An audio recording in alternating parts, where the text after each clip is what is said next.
Today, I was talking with Duck a little bit about his current ongoing positions because he's doing an amazing job entering these positions all by himself and really impeccable work on his blog as well. I like reading it myself, so thank you for doing that. But I feel quite well in some way also responsible for ultimately the P&L of that portfolio because it does all stem from my ideas. I was asking him like what do you currently have going on? And so far it seems to me that most of our plays have gotten stopped out, but that two of these plays which we have taken, namely on CCL and Robinhood, made up for all of that, and not only made up for all of that, but actually took the portfolio to a 2% gain. I saw that we had some runners there on CCL, which at this point, if I go over the chart, this is a position, one of the things that was shared in the watch list. At some point, I believe it was the 1624 level, right, Duck? We closed above that, came back into it, and then we shot up all the way here for a really, really good game. So really it's all about having the runners outrun the losers, which are just part of the game. I suggested basically taking off one more runner here and also closing another option that I saw Duck was in on Neo. We can go over the Neo chart as well. Basically, I've tried it myself as well twice, but ultimately I'm not sticking in it. And I myself am also just flat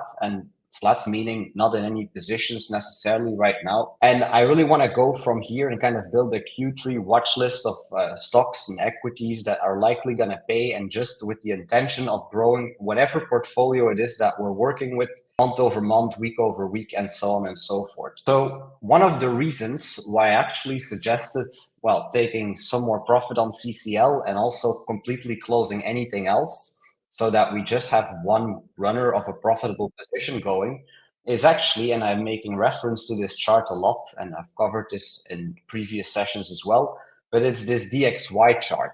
And this is also one of the new things that I actually wanted to cover this week, which is the Monday's range. This is a particular ticker which I've been looking at for quite a while. And I still suspect that this is actually on its way to run higher, more specifically to the high of last month. So earlier this month, we went below the low of last month, and now we're basically on our way to the high of last month. Now, why is that important? Because that means that whatever the dollar amount is that is in your portfolio right now, if this chart runs up, your buying power is essentially going to increase. So while I'm bullish on this, and again, I'll show you also intra-week here some things to look at, to kind of support the idea that I want to be bullish on the dollar, I want to cut any swing positions, any positions that are not immediately working for me, and really look at some fresh options. So we'll go over the DXY as to why I think it's a good idea as to be like dollar heavy, as you will, and to basically also then tie it into a Q3 watch list of equities that are high on my radar that I expect, well, to get some quite easy price action, hopefully, to just keep doing what we've been doing. So just to keep getting positions like the Robinhood position or the CCL position, and then to make sure that anything that is basically drawing down and that does not support the idea of that, well, it's looking good, I immediately want to get out of it, specifically because the DXY is looking bullish, like I said before as well. The low and the high that is put in on Monday are going to be important levels for the week going forward. Basically, right? And if I'm looking at the DXY chart here, this is once again, it's something that I've been talking about for many sessions on end.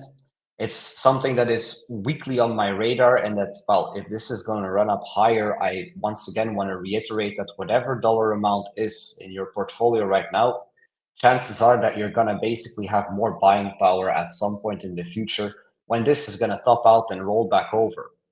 Now, something I was noticing that is immediately applicable here, that really leads to me to like closing a position like Neo with no regrets whatsoever, is simply noticing that the DXY has basically put in a low on Monday right here, a high there. And once again, we can look at this on whatever ticker we want. And at some point later in the week, we actually broke above Monday's high, made a new higher high. And I see that today, actually, we were coming down into Monday's high. We spent some time below it. And now, after spending 2 1-hour candles closing below that Monday's high, we're now getting back above. Now, whether you believe it or not is not really important, but this exact scenario, right, with this circle was something that I was looking at this morning, actually a bullish retest on the Monday's high. So once again, this are 2 pivot levels essentially for later on in the week, they're also just two horizontal levels, right? So what is not bullish is, well, once you get above that Monday's high, at some point in the week you get back below that Monday's high, you end up turning it into resistance, especially if the liquidity at the other side of the range is not taken yet. Oftentimes you will see a move back all the way back to Monday's low. But what is bullish is exactly something like we're seeing on this chart right now. So it's not even just about the DXY and the implications, but also just, well, say you see a chart like this, what do? Well, the Monday's high and the fact that we're holding above it is interesting. One more thing that is interesting and that also links into things that I've priorly talked about is exactly when we got below that level and when we got back above it. So on the lower time frames, I was actually specifically looking between 10 and 11 a.m. New York time for a reversal.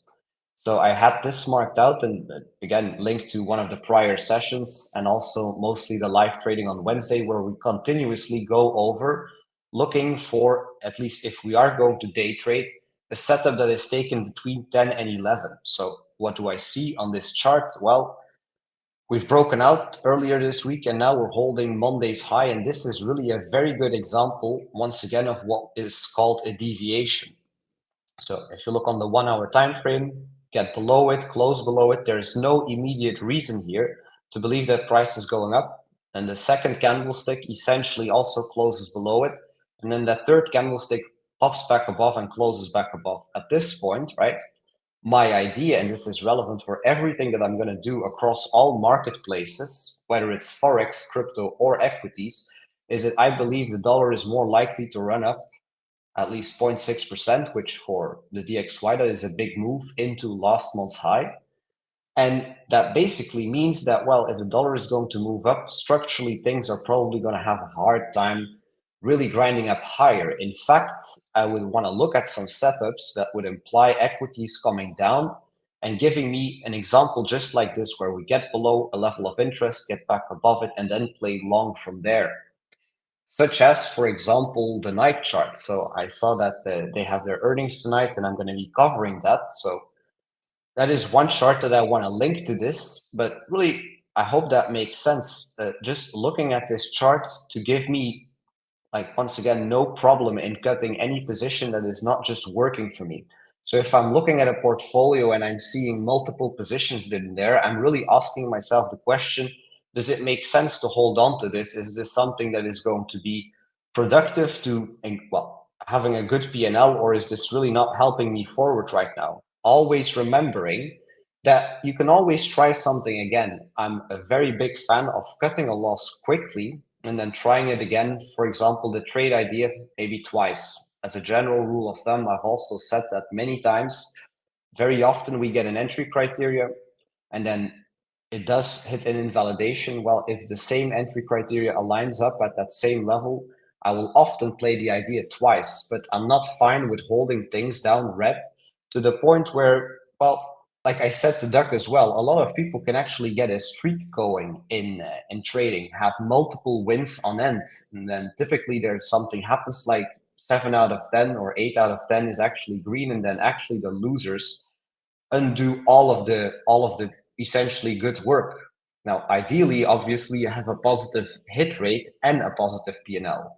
But at the very least, having a negative hit rate and a positive P&L is way, way better, of course, than winning 8 out of 10 of your trades and then actually having horrible risk management and just not applying, well, sound logics to the markets. So I'm also going to look here at the chat.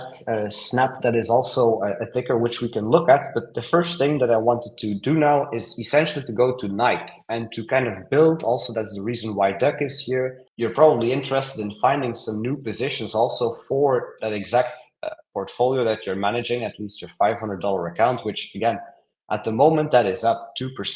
The DXY is looking bullish. You're taking profit in dollars. There's nothing in this market that we need to marry to, right? So we can always look at other opportunities.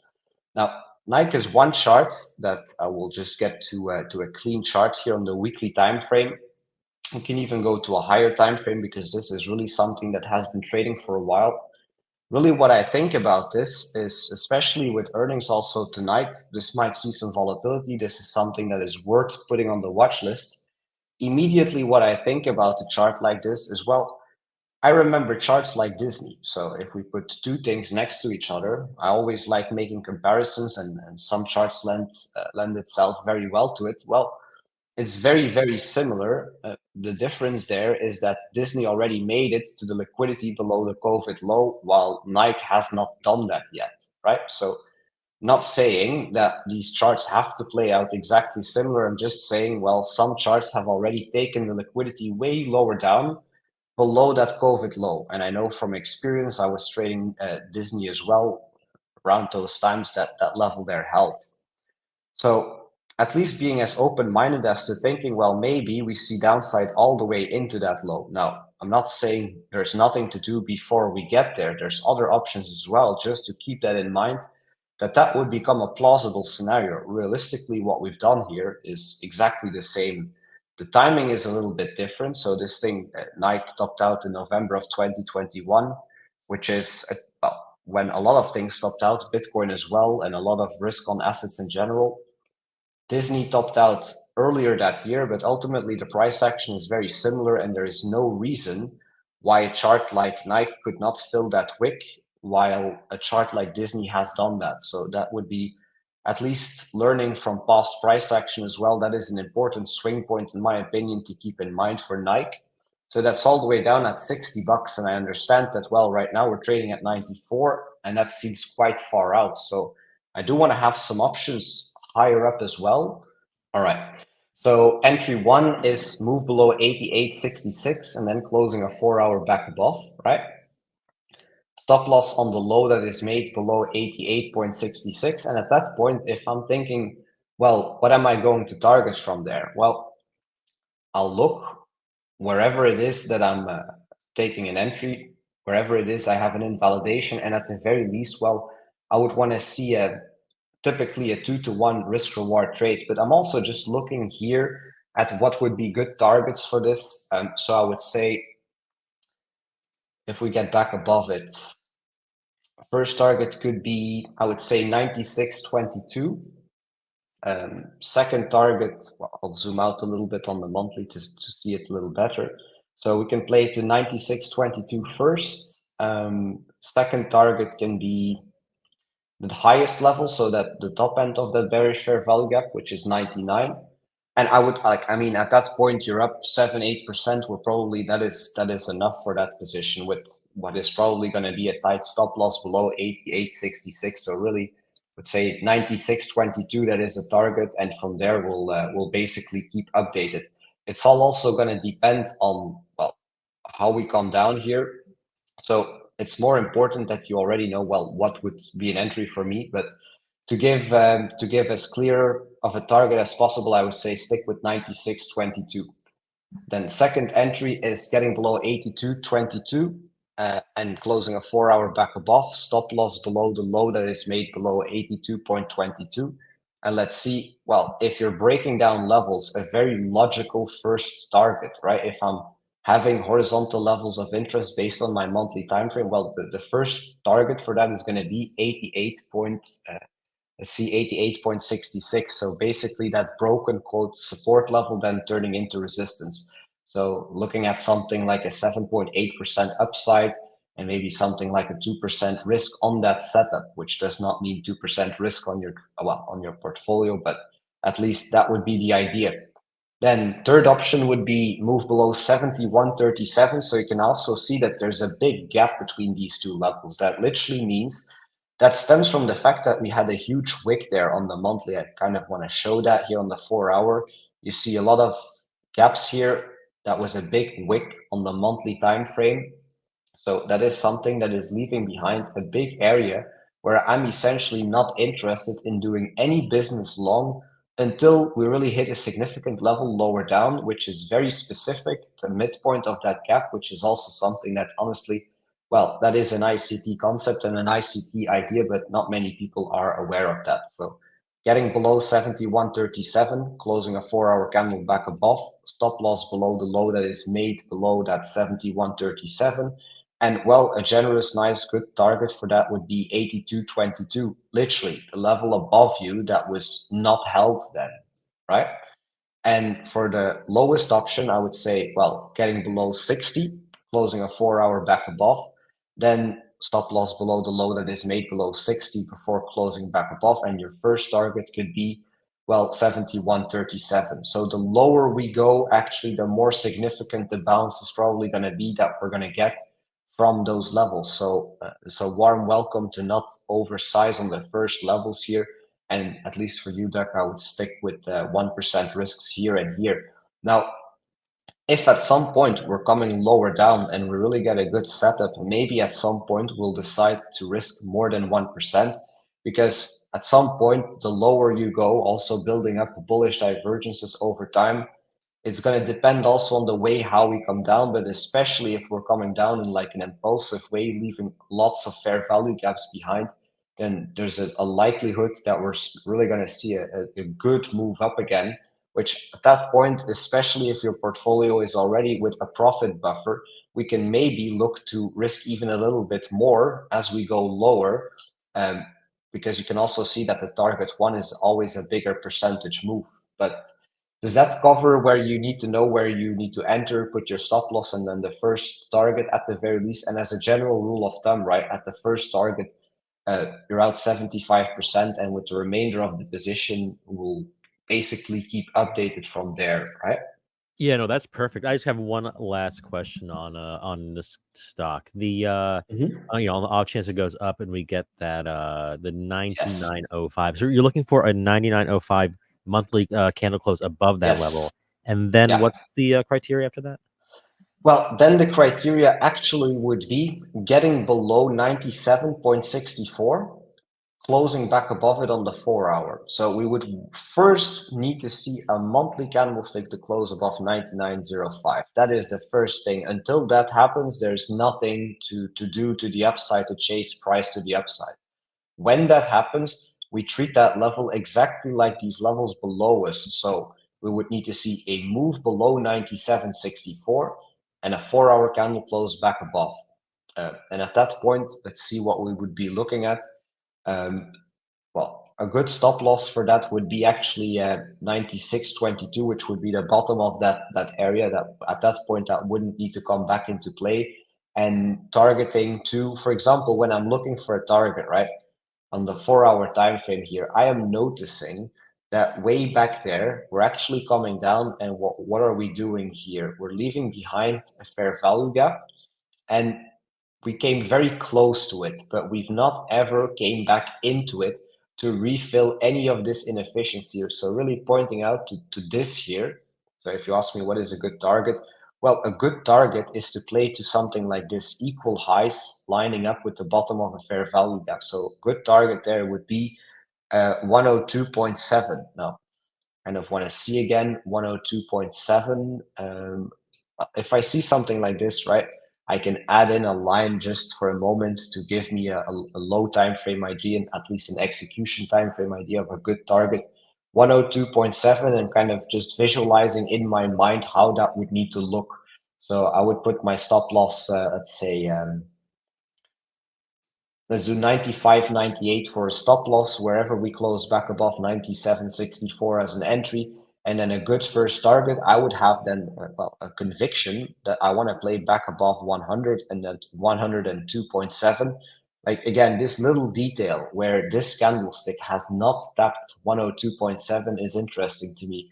That means that there's liquidity here from our fair value gap lined up with buy side liquidity above this high. And that is something that is very likely going to come back into play at some point. So from 97.64, if we get back above it, let's see, that's a decent move. But you can see if we're going to play from higher, our percentage move is going to be less percentages. So if we get lower down, actually, I'm more interested. Now, that's not to say that we won't play it. That is also perfectly viable. Awesome. I love this so much because this reminds me a little bit of what we've done so far on Robinhood. So far, Robinhood has been one of the two positions, Duck, you know that as well, that really helped out that portfolio so far, because I believe we played it to 23.74. That was a very high conviction well, target. And I think for Snapchat, we're probably, well, it's looking good. So indeed, like you say, Porter, if we just look at the quarterly time frame and also just spending some time just reiterating basic concepts, like there's three ways how we can close a candlestick. We can close it bullish, bearish, or neutral. We close a candlestick bullish if we close above the high of the prior candlestick. So for example, right, what I'm immediately looking at for Snapchat is, and also what I'm looking at here is evidence that we've seen a bottom and then a perspective to go higher, and then where are we going to? So evidence that the bottom is in, I see that, well, on multiple, well, you can look at multiple things. One thing that I'm looking at here is, well, we closed above that high of July. Well, that was Q3 2023. So Q4 2023, we closed above the last quarterly high there, which actually for Q1 of 2024, the bias would have been that we're most likely to trade back into that Q4 high. So a candlestick that closes above the prior candlestick, the bias on the next candlestick, as this is closing bullish, is that it's most likely that we're getting drawn back into the high. Now, if I'm just reading candlestick per candlestick, and that's really an important skill to do, just this closed bullish, left liquidity behind there, and on the prior quarter, so Q1 2024, we haven't met that bias yet of reaching the Q4 high of last year.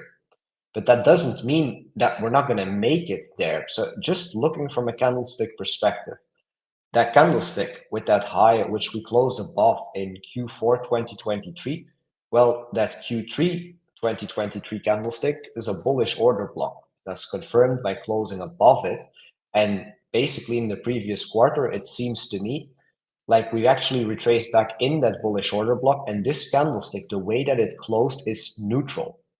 Neutral because it did not close above the high of the prior candlestick, but it did also not close below the low of the prior candlestick. So neutral candlestick. Now, if I'm looking at this candlestick, now Q2 2024, I see that we've actually picked up the liquidity, so the low from last quarter.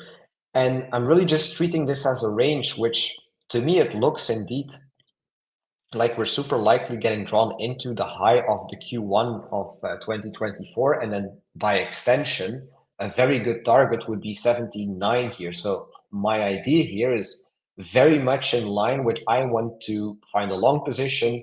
I have a high conviction that we're going to get to 17.9. Now, if we're going to get higher than that, what's going to be the next level to look at? I would look at the midpoint of this bearish monthly fair value gap. So that would be 20.43. I think that's going to be a good second target. 20.43 is the midpoint of that bearish fair value gap. And then the high end of that bearish fair value gap is 24.32. So I'm completely indeed in line with the idea that there is nothing to short here. And that indeed, it's most likely that we're getting drawn up higher. But now I would need to see, well, from where would I want to play? Well, that high from a couple of months ago here, it just seems to me like that is lining up with the midpoint of the body of the prior quarter, which if we're going to close above it, that's also an order block, and that would be the midpoint of it. So if I kind of verify that with FIPS and see what is the middle of the body of the last quarter, I see that that is actually 14. Once again, what do we do if we have two levels that line up closely together, such as 14 and then the high of Q2 2023? It would be to take the lowest of these two levels, which in this case is 13.89. But we can also play, for example, from the open price of the prior quarter. So there's no guarantee that we come down all the way there. If we're going to close above the open price here, that's going to be the top end of a bullish order block. So that's an option. This is an option. And then I would look on a lower time frame. So quarterly to monthly, weekly, or daily. Let's see on a daily time frame. So let's see. At 20.43 and 24.32, those are targets. But before we get there, 17.9 is probably the first order of business here. So what would I like to see on a chart like this? Well, we're now seeing multiple green candlesticks, right? So ideal scenario would actually be if we get and fall back into this bullish fair value gap on the daily time frame and then hold that and do something like this without going higher. So to long here, I would really want to see Snapchat not just rip up to 17.9 in one straight line. If it does that, it's going to be essentially impossible for me to long here and to cover my stop loss in a sensible way and to target to 17.9 first. If I long here, the 17.9 is a 6% move, but drawing down into this fair value gap is also already like a 3.5% move. So I would want to see exactly essentially this and that level where that 1652, keeping in mind that that is the open price of the prior quarter, right? And if that is an important level on the daily that is here, that is the first trading day of the year for the stock market, that is also the yearly open. So that's a level. Actually, this is something what I would like to see. Snapchat getting essentially back below 1652 to fall back and to retrace into some of this bullish fair value gap. And then if it can get back above 1652 to long it from there on the daily candle close back above 1652 at that point, right, to 17.9 and then to 20.43 while covering my risk with whatever the low is that is made here. So I would like to see a higher low here, then getting back above 1652 and then playing it from there. If that is not going to happen, right, at any point, I'm going to be interested if Snapchat comes down lower into 1389 or into what I had lower down here, which that big green box is an order block from last year, essentially. So on the daily time frame, I would say the option here or the option here is essentially what I would play. So there's just no sensible way I would say to long here at market price. Came back just in time for Snap. I heard you were in a position on this, sir, and this is a very good looking chart on the quarterly time frame. CRM, we'll also take a look at that, Dick. And Duck, are you still here? I also need, of course, to give you your exact entry criteria for Snapchat, right? Or unless you've already got that. Looks like we got we're using the daily candles strategy instead of 4 hours at 1652 Yeah. targets 1790 and 2043 using the typical stop loss strategy. Absolutely. And if we do draw down lower, which again, I'm not saying this is now the most likely thing, but I am saying if this draws down lower, I am not interested to buy here anywhere until we get below that quarterly level of interest. It's not that price cannot hold there. It's just, well, it most often doesn't, and it's not optimal to what I want to see. But yeah, this looks like it is very similar to Robinhood in the sense that, well, a chart looking good, making higher highs and higher lows. I'm now trading here. I'm aware that I'm leaving behind a bullish fair value gap on these prior days, which runs from the high of June 2024, June 24th to the low of June 26th. So that could give me some daily levels of interest, right? So whatever you have there, Duck, please keep that. But this is where you could then say, well, I have a combination of a quarterly level of interest with a daily candlestick confirmation, or also I find this a very interesting chart. I also actually have some daily levels of interest, which I could, for example, look to play intraday, for example, with a 15-minute candlestick confirmation, which this untested bullish fair value gap, right? Three important levels in that: top, bottom, and the exact middle of it. Let's put on my one fib here. That is, so we have 1631, 1605, and 1579, right? These three levels would be levels that I am interested in. For example, on a 15-minute time frame, for example, and this now I could get very, very specific with what I want to see. So we're currently, it's Thursday, tomorrow we're Friday, tomorrow between 10 and 11, or already on Monday here, for example, between 10 and 11, which once again, that is the New York AM kill zone.